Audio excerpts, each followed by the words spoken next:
Muito bem, vamos para a palavra do Senhor? Abra em Gênesis, sabe onde fica Gênesis aí? Gênesis é mole para o gato, né? Dura é quando mandam Sofonias, Amós, né? Aí complicam, mas Gênesis 1, pronto, mais fácil ainda. Gênesis 1, versículos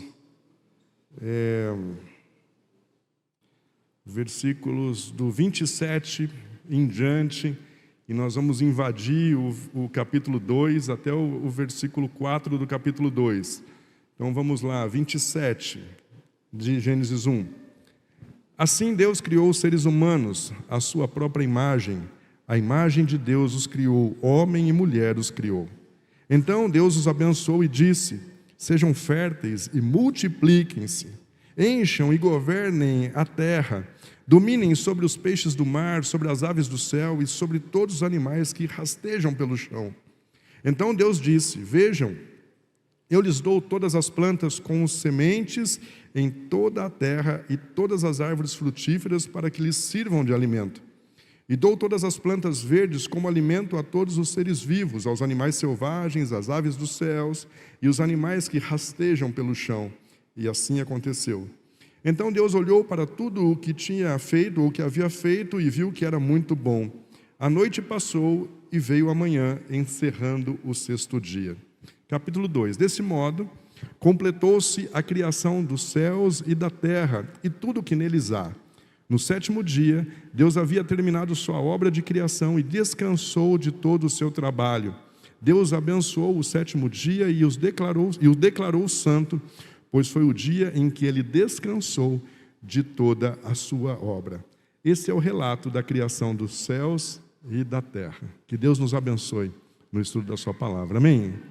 Muito bem. Bom, texto conhecidíssimo, falando sobre a criação, né? Os 6 dias de criação, e que teve uma sequência. Primeiro dia, Deus disse: haja luz, separou luz das trevas. No segundo dia, Deus criou o céu, ou seja, a atmosfera. No terceiro dia, Deus separou a terra seca, não é, das águas, e colocou as vegetações. No quarto dia, Deus criou os corpos celestes, as estrelas, e deu para a terra o sol e a lua. No quinto dia, Deus criou os animais aquáticos e as aves. E no sexto dia, Deus criou os animais terrestres e o homem e a mulher, que o Salmo diz que foi a coroa da sua criação. Eu e você, o homem e a mulher, nós somos a coroa da criação de Deus. E acabou-se o sexto dia. E no sétimo dia houve o descanso. 6 dias de trabalho, 1 de descanso. Quem aqui faz a escala 6x1? Sabe quem foi o criador da escala 6x1? Deus, né? Trabalhou 6, folgou 1. Então, se você reclama da sua escala, né? Cuidado, que foi o Senhor que criou. Mas olha só que coisa. A Bíblia diz que no sétimo dia, olha só que interessante, a Bíblia diz que no sétimo dia, Deus fez o quê? Deus descansou. Mas será que Deus precisa de descanso?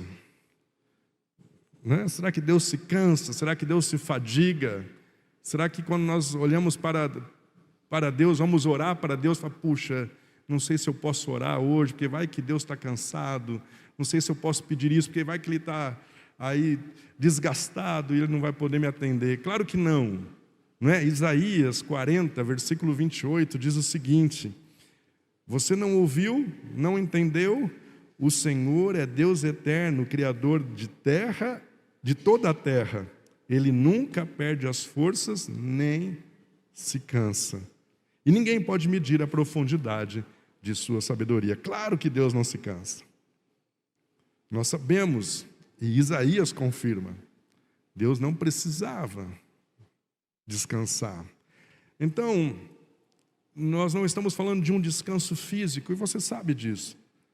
Nós estamos falando de um dia de contemplação. Deus reservou o 7º dia para contemplar a sua criação e ver que tudo o que Ele fez foi bom. Mas olha só o que Marcos capítulo 2 fala, o próprio Jesus fala. Marcos capítulo 2, versículos 26, 27 e 28. Marcos capítulo 2, 27 e 28. Diz assim: então Jesus disse: o sábado foi feito por causa do homem, e não o homem por causa do sábado. Portanto, o Filho do homem é Senhor até mesmo do sábado. O sábado, o dia do descanso, foi feito por causa do homem. Foi feito por causa do homem. E olha só que interessante. Vamos pensar na criação. Deus criou todas as coisas, 6 dias de muito trabalho, se é que para Deus tem que ter muito trabalho, mas ali no 6º dia Deus terminou tudo o que tinha para ser feito, o homem, a mulher, todos os animais já tinham os seus nomes, estava tudo certinho. Aí Deus, na sua escala 6x1, fala que nós temos que ter um dia de descanso. E o sábado foi feito por conta do homem, não por conta de Deus. Agora vamos pensar na nossa escala. Deus, Ele começa comigo e com você com um descanso. Imagina, vamos pensar Deus criando o homem, não é? Como é que foi a criação do homem? Boneco de pó, de barro, não é? Fez lá com a sua mão, soprou nas suas narinas, o homem se tornou alma vivente, acabou de nascer, não é? Deus fez a mulher, e aí Deus fala assim: agora vamos descansar, Adão. Descansar do quê? Parece aqueles adolescentes, sabe, que levanta da cama e deita no sofá. Você conhece esses aí? Que falam: nossa, estou tão cansado. Dormiu 14 horas, não é? Foi o tempo de sair da cama e deitar no sofá e se esparramar, que parecia que tinha enchido uma laje, né? de concretado uma laje. Então olha só, Deus acabou de fazer Adão e fala assim: Adão, bora descansar? Descansar do quê?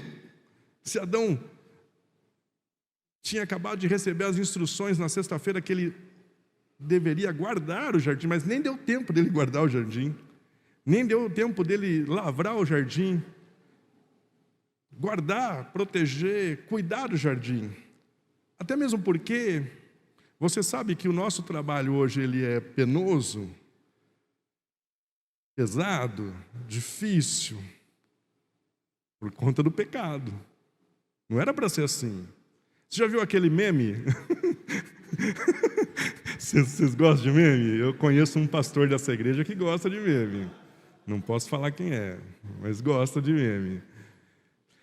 Já viu aquele é a cena de um filme, não é, pastorzão? Do Rock.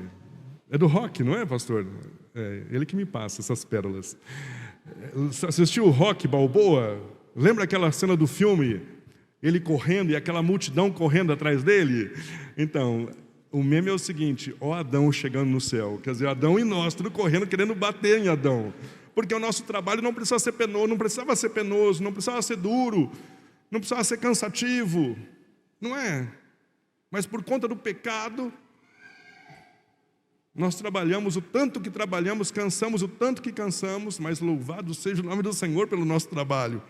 Mas não era para ser assim.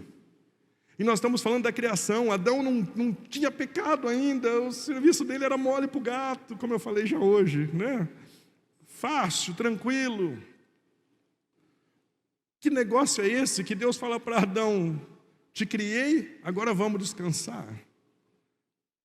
Acontece que Deus, nesse primeiro dia que Adão experimentaria ser uma alma vivente, o sétimo dia, que seria o primeiro dia de vida de Adão, ou do homem aqui na terra, Deus queria ter um tempo com Adão. Era para que Adão tivesse a experiência de estar na presença de Deus, sem interferência nenhuma, sabe, estar cara a cara com Deus, na intimidade, curtir Deus. E ele deveria sair desse sétimo dia falando assim: meu Deus, que coisa tremenda! Eu experimentei algo que é bom demais. Eu estava face a face com o meu Senhor. A primeira coisa que eu vi quando eu recebi a vida foi a face do Senhor. Mas eu tive um dia inteiro para ficar junto dEle, na presença dEle. Deus queria dar porque o sábado foi criado para o homem, por conta do homem, e não por conta de Deus. E ao descanso do quê? Se o homem não estava cansado de nada, era para ele ter uma experiência e uma proximidade, era para ele estar na presença de Deus, sem interferência nenhuma, sem nenhuma concorrência, sem nenhuma preocupação. Que experiência maravilhosa! Imagina. Poder falar com Deus, poder interagir com Deus. Se você tivesse um dia inteiro para estar só você, a sua esposa e Deus. Se sua esposa deixasse você falar, porque talvez ela ia falar muito. Espera aí, eu também quero... Só um minutinho agora. E ela talvez não deixasse você falar. Mas se você tivesse um tempo com Deus, um dia inteiro com Deus, o que você falaria? Qual a experiência? Imagina que coisa linda e tremenda. Por isso creio eu que Deus criou dessa forma, deixando Adão assim que foi criado, ter um dia de descanso. Não era um dia de descanso, era um dia para ele contemplar Deus face a face, estar com o Senhor, sem nenhuma interferência, sem nenhuma concorrência, experimentar essa intimidade com Deus tremendo. Mas você sabe o que aconteceu? Você sabe que deu ruim. O homem pecou, Eva e Adão pisaram na bola, desobedeceram Deus, e aí há uma ruptura. Deus já não estava mais com eles todos os dias. Deus se afastou deles quando eles pecaram. E que tristeza deve ter sido esse dia. Aquele dia que Adão ouviu os passos do Senhor, a movimentação do Senhor ali no jardim. O último dia que ele ouviu a movimentação do Senhor no jardim. E aquele dia ele teve vergonha, teve medo. E aí não pôde mais ter essa presença como ele tinha, como era comum. E o tempo passa, o tempo voa, não é? E já depois de muito tempo, no processo de Deus tirar o homem do Egito e levá-lo para a terra prometida. Já estamos lá em Êxodo. No processo de Deus tirar o Israel, que estava cativo, os judeus que estavam cativos ali no Egito, ficaram 420 e poucos anos ali cativos, aproximadamente 420 anos ali cativos no Egito. Deus tira-os de lá e vai levá-los para uma terra prometida. No meio do caminho, ou durante o trajeto ali, Deus faz uma parada estratégica. Sabe, no meio da viagem, uma parada estratégica. Você faz paradas estratégicas durante a viagem? Parou no Graal, né? Deus parou no Graal com aquele povo ali. Só que o Graal de Deus foi o Sinai, aos pés do Monte Sinai. E ali o povo fica aproximadamente 1 ano parado aos pés do Sinai. E Deus, ele faz essa parada ali com aquele povo, porque Deus queria ministrar muitas coisas a respeito do reino dele, instituir cerimônias religiosas, princípios, espirituais, melhor dizendo, princípios morais, leis civis, tudo ali aos pés do Sinai, Deus vai entregando para Moisés para repassar para o povo. E uma das coisas mais importantes que Deus faz é estabelecer um sistema de culto, um sistema de adoração. E o sistema que Deus estava estabelecendo ali, que Deus estabeleceu ali aos pés do Sinai e que perdurou até a vinda de Jesus Cristo, foi que todos os dias, precisava ser sacrificados 2 cordeiros, um pela manhã e um pela tarde. Todos os dias deveria haver adoração e culto ali. Mas, para isso, precisava se sacrificar um cordeiro de manhã e um cordeiro à tarde. E que o culto, ele seria oficializado ou oficiado por um sacerdote. Por um sacerdote. E esse sacerdote, ele teria que ter uma vestimenta... Eu já preguei isso aqui há um tempo atrás. E preguei também num retiro de carnaval que nós fizemos há uns anos atrás também. Preguei sobre esse texto, na verdade. E Deus ali, no capítulo 28 de Êxodo, Deus ele vai descrever como é que deveria ser a vestimenta desse sacerdote. A Bíblia diz que a vestimenta do sacerdote deveria conferir a ele honra. Honra. E Deus descreve todas as peças da roupa sacerdotal, que quem vestiria seria Arão, irmão de Moisés.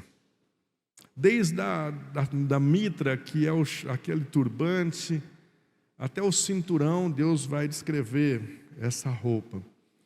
Mas olha só, no capítulo 28, se você conseguir ir para Êxodo, capítulo 28, você vai ver que boa parte desse capítulo 28, quando ele vai falar das roupas do sacerdote, ele vai começar, na verdade ele começa exatamente no versículo 6, porque os 5 primeiros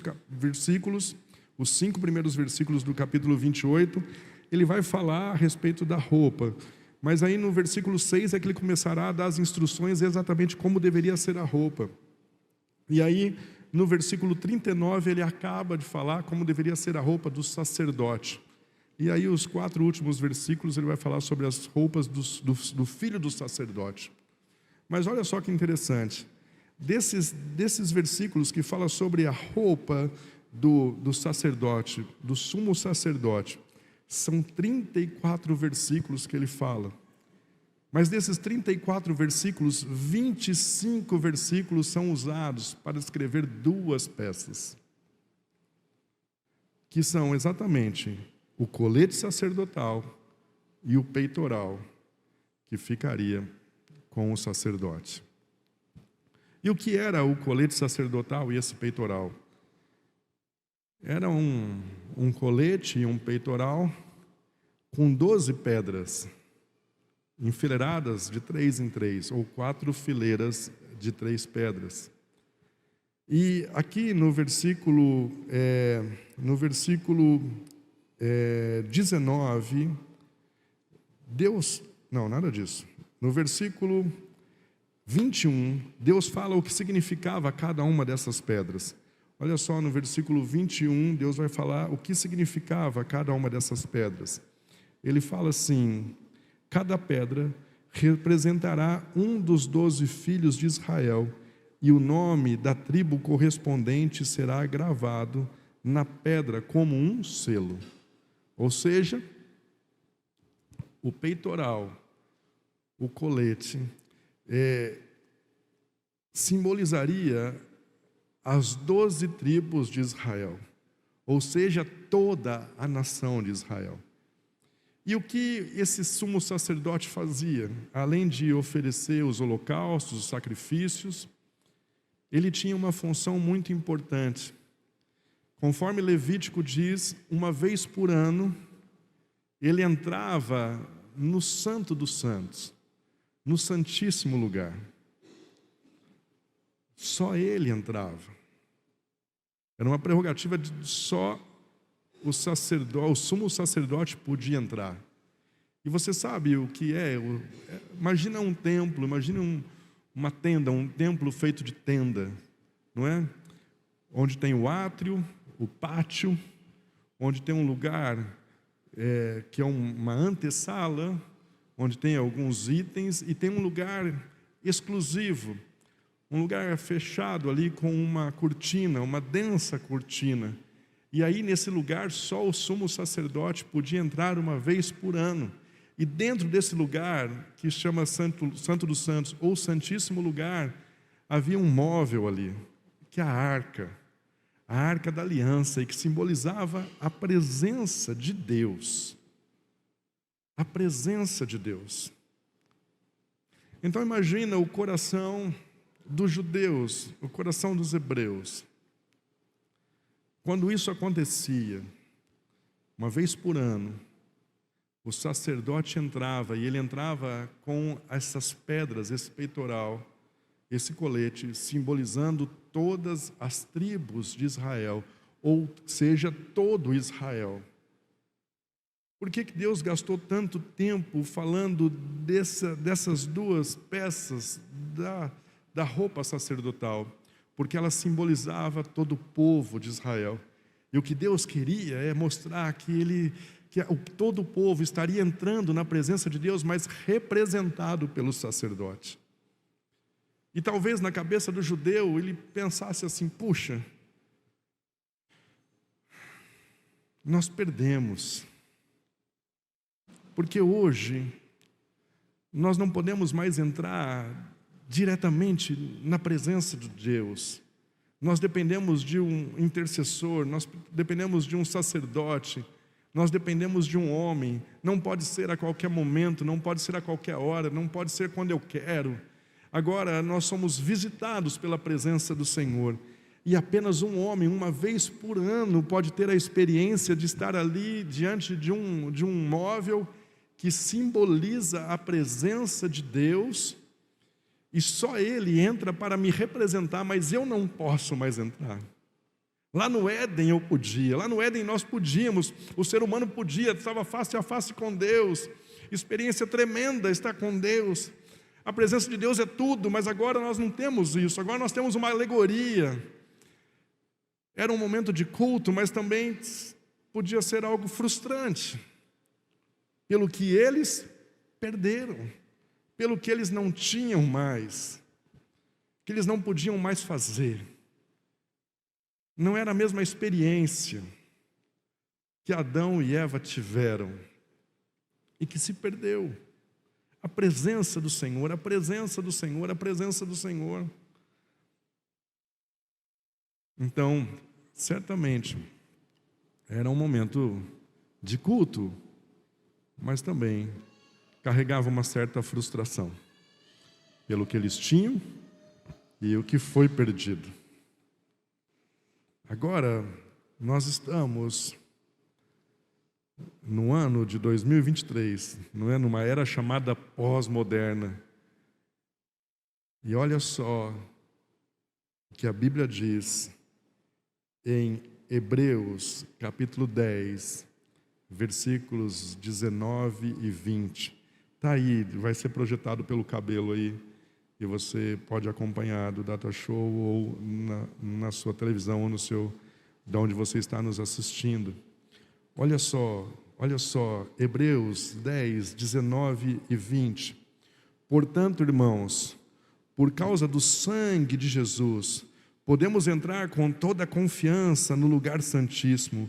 Por sua morte, Jesus abriu um novo e vivo caminho através da cortina que leva ao lugar santíssimo. Meu Deus, que boa notícia é essa? Que coisa tremenda e maravilhosa, porque o homem lá do Antigo Testamento, da falha do homem, do pecado do homem, até Jesus vir, querido, era uma experiência, mas uma experiência frustrada, frustrante, porque era através de um intermediário. Agora Hebreus fala que Jesus, ele abriu um novo e vivo caminho, e através de Jesus, eu e você podemos entrar nesse lugar que é a presença de Deus, sem sermos consumidos pela tua glória, mas Jesus nos deu essa possibilidade de termos essa experiência de novo, a presença de novo de Deus. Que coisa maravilhosa! Agora nós não precisamos mais de um sacerdote, nós não precisamos mais de um intermediário, porque o Senhor fala em Apocalipse capítulo 1, versículo 6, a experiência que João está tendo ali. Ele fala assim, que o Senhor nos constituiu um reino de sacerdotes para o serviço do Senhor e para a glória dEle. Nós não precisamos mais de um sacerdote, nós não precisamos mais de um intercessor, porque nós temos, através de Jesus Cristo, esse caminho aberto. E o lugar santíssimo, que era um lugar reservado para o sumo sacerdote, hoje é para mim e para você. A presença de Deus, a presença de Deus. O lugar santíssimo simboliza a presença de Deus. O que Adão perdeu, o que Eva perdeu, o que eles perderam, foi restaurado através de Jesus Cristo. Precisava ser sacrificado cordeiros todos os dias, de manhã e à tarde, de manhã e à tarde. Mas Jesus Cristo, o Cordeiro de Deus, se sacrificou. E o sacrifício dele não foi só eficiente, mas foi eficaz. Uma única vez resolveu essa parada. E eu e você temos novamente acesso à presença de Deus, à presença de Deus. Que coisa linda e que coisa boa. Você celebra isso? Ou para você acha que isso é uma coisa corriqueira? Não tinha pensado nisso. Pelo amor de Deus, não é só questão de pensar, é questão de valorizar. É questão de valorizar. Que coisa preciosa que nós temos. Mas olha só, o que fez com que Adão e Eva saíssem da presença de Deus? Foi a desobediência. Foi eles irem atrás de coisas e querer coisas que na verdade, querer tomar daquela árvore coisas que não era para eles. Foi desejo, a alma deles. Desejaram aquilo. E aquilo fez com que eles perdessem a presença de Deus. Agora nós estamos aqui no ano de 2023, não é? Numa era chamada pós-moderna, e a igreja é inserida nesse contexto de pós-modernidade.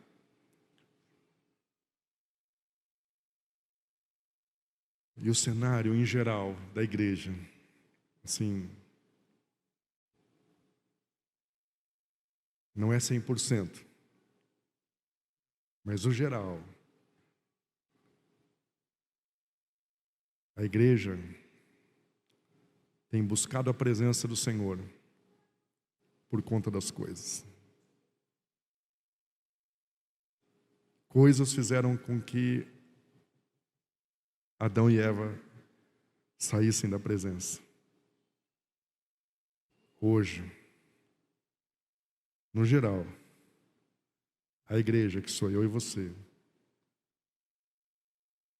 filhos de Deus, estão querendo a presença por conta das coisas. Não há a busca pelo Senhor, pela presença, mas sim querem a presença para que Deus possa dar as coisas. Hoje eu estava conversando com uma pessoa. O sermão estava pronto, inclusive, ou praticamente pronto. E eu estava conversando com uma pessoa, e essa pessoa tem cuidado de uma outra pessoa. Então nós estávamos conversando dessa terceira pessoa, quase uma fofoquinha. Não era fofoca, estava dando instruções para essa pessoa. Não era fofoca. Ele estava contando estava pedindo uma ajuda, um conselho como pastor. Como que eu posso cuidar dessa pessoa? Pastor, eu preciso da sua instrução. E qual era a demanda? Essa pessoa que ele estava cuidando perdeu tudo. Perdeu tudo. Perdeu o quê? Bens, grana, negócio. Perdeu. E aí, nós estávamos conversando, e essa pessoa estava falando para mim, puxa, eu fico assim, porque ele que teria que dar a dura resposta, ou a dura notícia que algo que estavam lutando para tentar reconquistar, ou ele estava ajudando a tentar reconquistar ou não perder, já tinha ido, tinha perdido. E aí, ele estava falando, puxa, eu estou tão chateado porque eu vou ter que dar essa notícia para a pessoa. E como eu vou dar essa notícia? E aí eu estava conversando com ele, falei, sabe, querido, o pior de tudo isso não são os bens que essa pessoa perdeu, não são os recursos, não é a empresa. O pior disso tudo é que essa pessoa, há muito tempo, ela já tinha perdido a presença de Deus. A presença de Deus. A presença de Deus. E certamente, talvez o que ia doer no coração dela é quando ela chegasse a notícia de, olha, puxa, sabe aquilo que a gente estava tentando recuperar? Perdeu. Não tem como recuperar. Já está decidido. E qual talvez foi o choro amargo que essa pessoa teve quando ela recebeu essa notícia? E será que... É claro que nós não queremos perder. Nós não queremos falir. Nós não queremos ter prejuízo. Não é isso, querido. Mas será que o nosso coração dói tanto? Quando nós percebemos que nós ofendemos a Deus, quando nós nos afastamos de Deus, quando nós desvalorizamos a presença de Deus. E será que nós vamos buscar a presença por quê? Qual a motivação do meu coração e do seu coração em buscar a presença de Deus? Quanto da igreja tem buscado a Deus por conta de coisas e que talvez essas coisas são muito semelhantes às coisas que fizeram com que Adão e Eva se afastassem de Deus. O quanto você valoriza a presença de Deus e o quanto eu valorizo a presença de Deus, o quanto nós valorizamos a presença de Deus. E por que nós queremos a presença de Deus? Por Ele ou pelas coisas que Ele pode me dar e Ele pode te dar? O quanto é valiosa a presença de Deus na minha vida e na sua vida. O quanto nós clamamos pela presença e o quanto nós clamamos para o Deus que está presente nos dar as coisas. As nossas orações diagnosticam, tá certo isso? Acho que tá, né? As nossas orações trazem um diagnóstico de como está o nosso coração. O como está o nosso coração.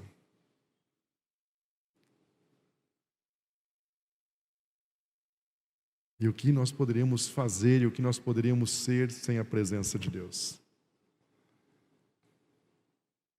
Será que se Deus se ausentasse de mim e de você, ou se nós nos afastássemos da presença de Deus, será que nós sentiríamos falta?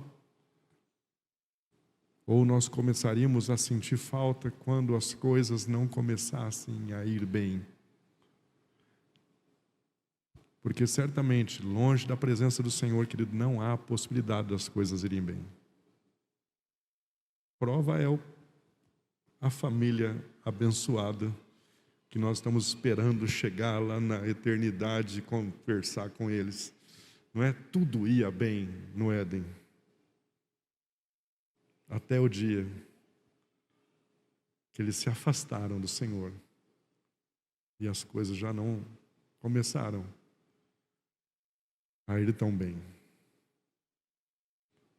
Mas às vezes, querido, nós nos afastamos. E as coisas um pouco demoram para começar a entortar. E qual é o time do nosso choro? É quando nós nos afastamos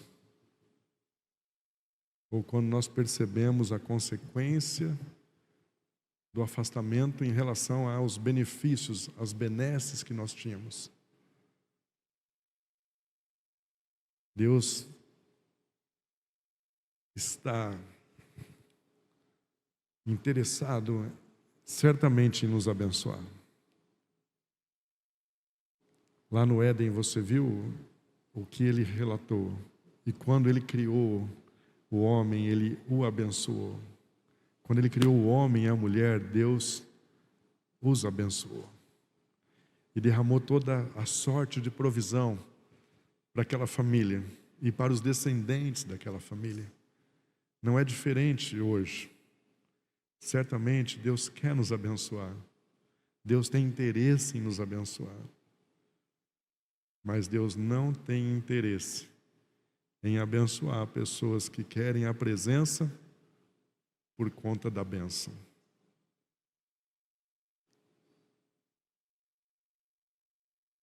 E só Ele pode sondar o meu e o seu coração.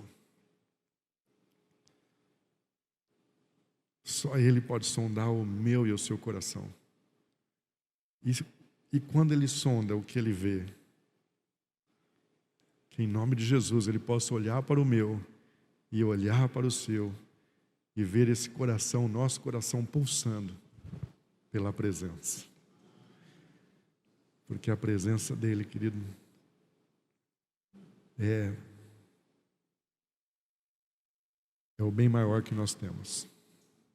Nada se compara à presença dEle. Nada se compara à presença desse nosso Deus. E Ele que pagou o preço para mim e para você entrarmos novamente na presença. Pensa num povo que é privilegiado. Sou eu e você. Eu já falei isso, algumas vezes aqui. Quem você espera encontrar lá no céu? Assim, de personagem bíblico, assim. Pessoa top. Você fala assim, nossa, queria conversar com essa pessoa. Moisés era uma boa escolha, né? Ô Moisés, conta aquela história lá. A experiência de você passar com o pé enxuto ali, o mar abrir, você passar. Quem que você gostaria de conversar? Davi, fala aí. Como é que foi aquela... Que papo é esse, Davi? Você pegou 5 pedras para quê? Se com a primeira você acertou aquele cabeçudo. O que você ia falar, né? Fala aí, Josué, que experiência foi aquela de você rodear ali a Jericó sem falar nada e depois dar um grito e as muralhas caírem? Com quem que você ia conversar? Não sei. Tem uma lista para mim conversar aí, né? Vai ter que marcar a hora no meu gabinete lá no céu para conversar. Mas teria muita gente que a gente poderia conversar e ter o desejo de conversar pelas experiências que eles passaram. Mas eu já falei isso aqui. E eu acho que quando nós chegarmos lá e falar assim, Davi conta, Caleb conta, Josué conta, Moisés conta, Abraão conta. Eles iam falar assim: para. Você que precisa contar. Porque eu não tive a oportunidade de entrar na presença como você entrou. Eu era visitado pelo Espírito. Mas você tinha o Espírito como... Você era a morada do Espírito. A presença do Senhor não se afastava de você. Eu dependia de um sacerdote. Quando Deus precisava falar comigo, Ele precisava usar uma pessoa para vir falar. Mas você não, você tinha a presença do Espírito no seu coração. Você tinha o que era mais precioso, que para nós era quase como uma alegoria, um símbolo. Que coisa tremenda é a presença do Senhor que eu e você temos. E isso tem que estar em primeiro lugar no meu coração e no seu coração. O nosso coração deve pulsar pela presença e não pelas coisas que a presença pode nos trazer. Você está entendendo, gente boa? Você está entendendo na sua casa? E se o nosso coração pulsar pela presença, primeiro que nós vamos fazer tudo que agrada a Deus. Tudo que agrada a Deus. Para que a gente não perca a presença. Por agradar a Deus, as bênçãos nos alcançarão. Amém? Então fique em pé, por favor, e vamos orar por mim e por você que está na sua casa aí também. Amém?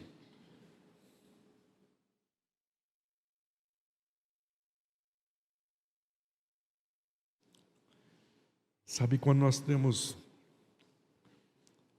amamos a Deus, assim, de todo o nosso coração, nós ficamos até constrangidos em pedir. Quando nós reconhecemos o amor de Deus, o cuidado de Deus e como essa presença é tão preciosa, nós ficamos até constrangidos em pedir. Lembra que eu dei o testemunho do Pedrão no domingo, não é?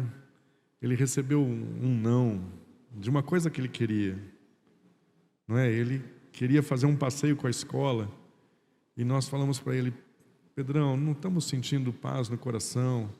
Não é nenhum problema com o passeio, não é nenhum problema com a escola, não é nenhum problema com as amizades, nada disso. Mas não está gerando paz no coração do papai e da mamãe.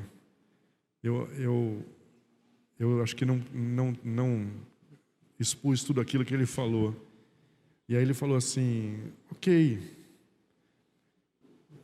Porque ele falou do alto da sua sabedoria de 12 anos, né? Ele falou assim: não, eu sem problema, papai e mamãe, porque eu entendo que quando Deus não coloca paz no coração dos pais, nós devemos obedecer. Foi essa frase que Pedrão falou. E claro, essa frase, adivinha o que fez? Derreteu meu coração, não é? E imediatamente eu quis recompensá-lo. Eu falei: então, Pedrão, o que a gente ia gastar, né, investir nesse passeio, você não quer escolher alguma coisa mais ou menos nesse mesmo valor? Ele falou: não, estou de boa, não precisa me recompensar, eu estou de boa mesmo. E aí você sabe que essa postura não só derreteu o meu coração, mas derrete o coração do nosso Deus. Quando é verdadeiro, quando é sincero, a nossa postura de querer agradar o nosso Pai, de se submeter à vontade do nosso Pai, derrete o coração dele. E aí Deus nos provê. E aí você sabe o final da história, né? Pedrão teve o prazer de conhecer um lugar que ele gostaria muito, estava com muita vontade de conhecer, não é? Que é o estádio do São Paulo Futebol Clube, Morumbi. Não é? Tem gente que sorri, tem outros que até se coçam. Oh, meu Deus! Não é? E como foi isso? Grátis. Eu, de repente, olhei num programa de pontos que eu tenho do meu plano de celular, e ali eu tinha pontos suficiente para trocar por 2 ingressos para ele ir no camarote. Ele e eu, claro, né?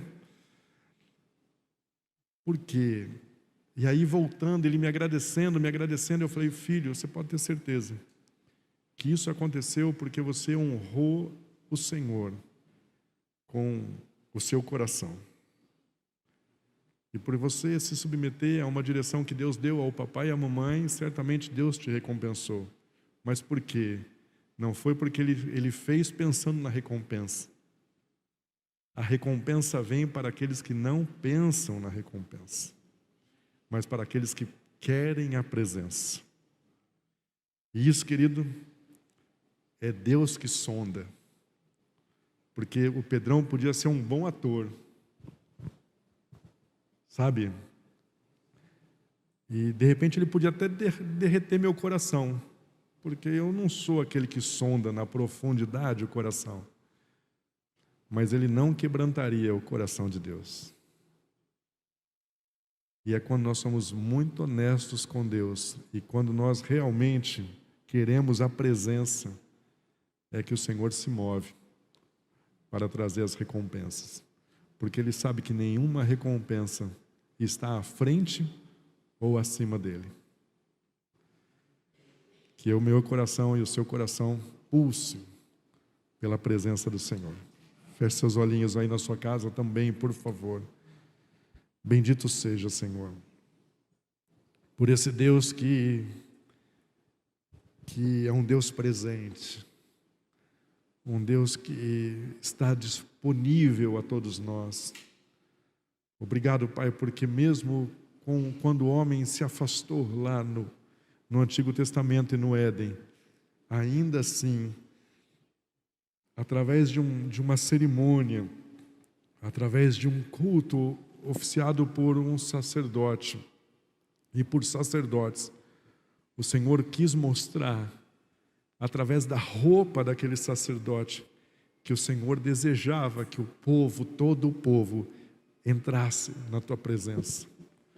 E obrigado, Pai, porque Jesus Cristo, em Hebreus capítulo 10, a Tua palavra fala a respeito do nosso sumo sacerdote, Jesus Cristo, o Filho do Deus vivo, o Filho do Deus Altíssimo, o Cordeiro de Deus, que se sacrificou por mim e pelos meus irmãos, por todos nós, e através do seu sangue derramado ali naquela cruz, o Senhor fez um novo e vivo caminho. E obrigado porque agora a igreja, eu e meus irmãos, nós somos constituídos como um reino de sacerdotes. Nós não precisamos mais de um intermediário, de um intercessor, a não ser Jesus Cristo, que já abriu esse caminho para nós estarmos na Tua presença, para experimentarmos aquilo que Adão e Eva perderam. Isso está disponível para todos nós. E te pedimos perdão, se o nosso coração não pulsa da forma que deveria pulsar em relação à alegria de nós termos isso, de buscarmos isso.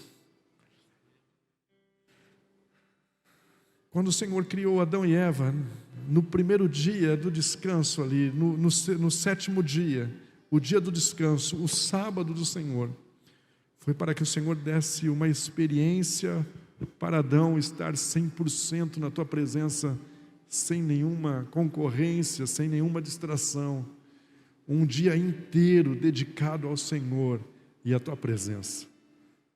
Pai, que o Senhor veja a alegria em nós,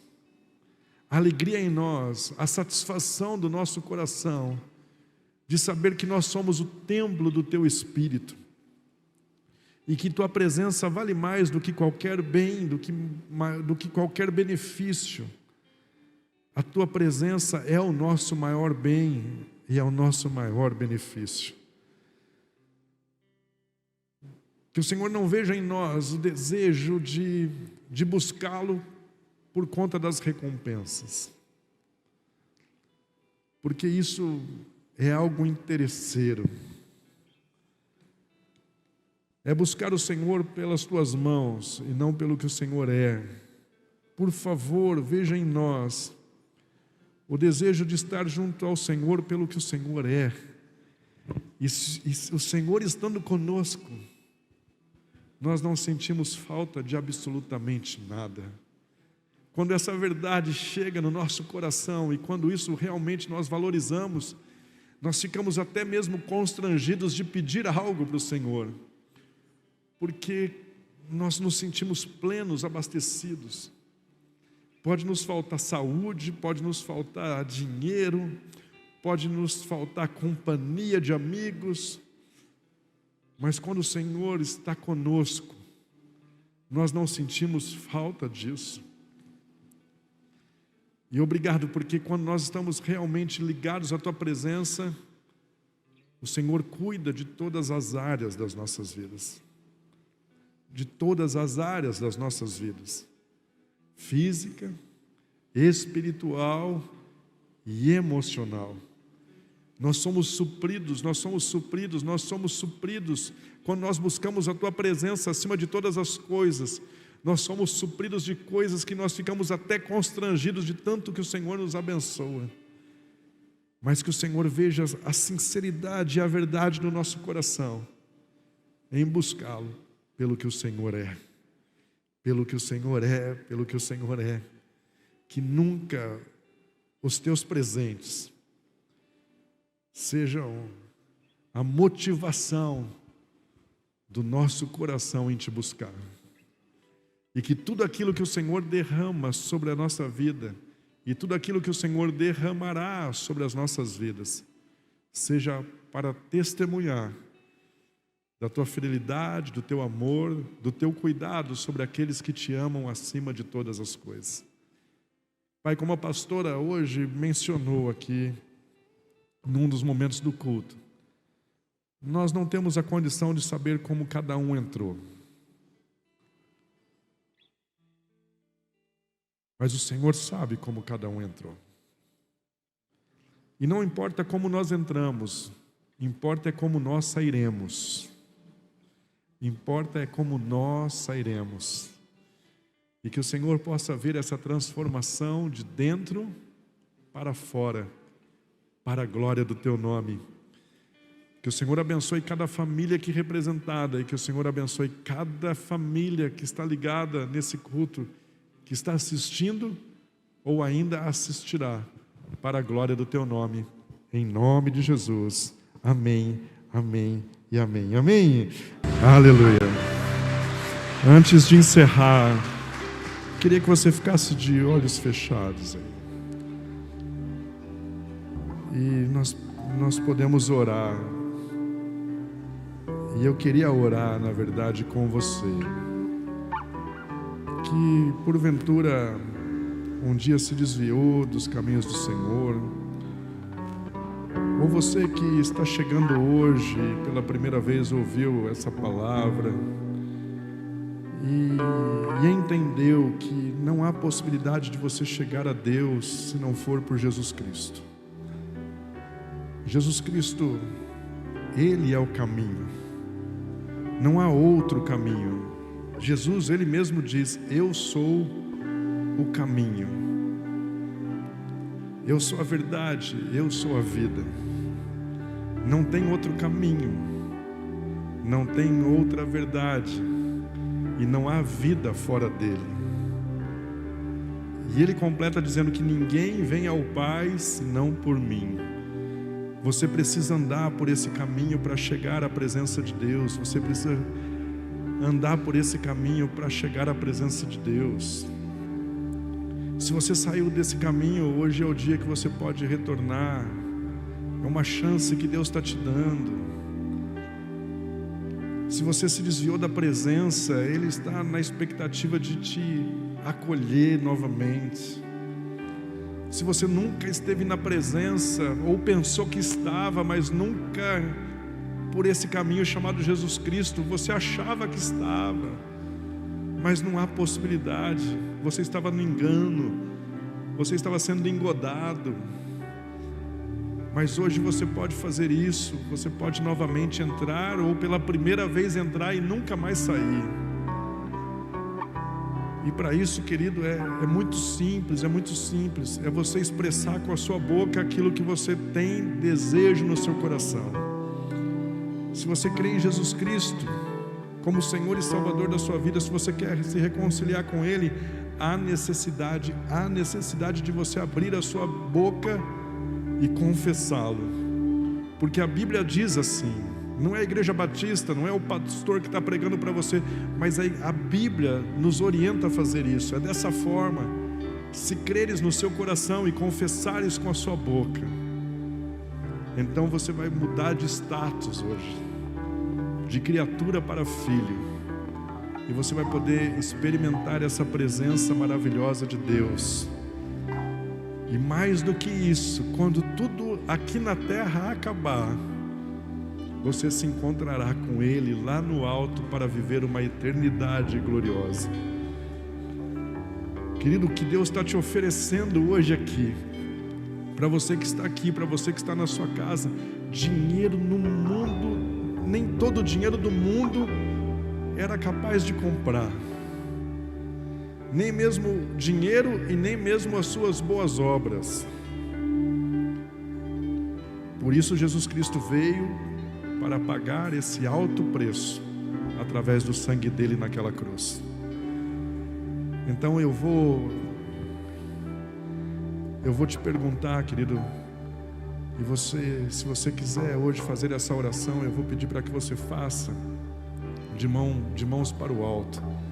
Aí na sua casa eu não posso te ver, mas Deus pode te ver. E se você está ouvindo isso agora, você pode erguer a sua mão aí na sua casa e orar comigo. Essa oração que eu vou repetir, que é simples, mas ela muda, ela move o mundo espiritual.